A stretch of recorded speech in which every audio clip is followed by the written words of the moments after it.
saya nikahkan dan saya kawinkan kepadamu Yuni Lestari binti Gunawan, yang walinya ayah kandungnya sendiri telah mewakilkan perwaliannya kepada saya dengan mas kawin uang 2.506.200 rupiah, cincin emas 2 gram dan logam mulia 0,1 gram.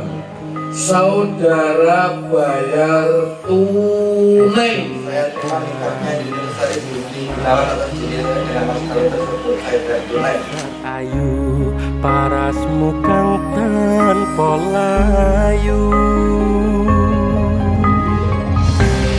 Kang Mas sasotyane ngati yomu, ndika kang sawiji.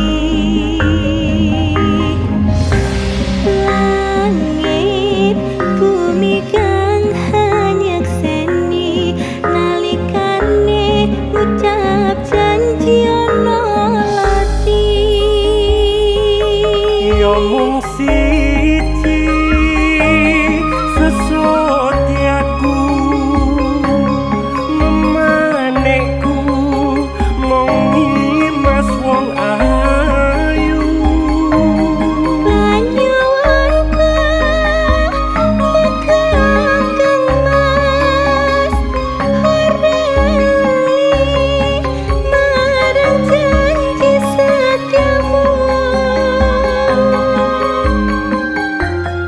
Nanging kabeh kuwi muspra, eling kalamun pupu sing tresno.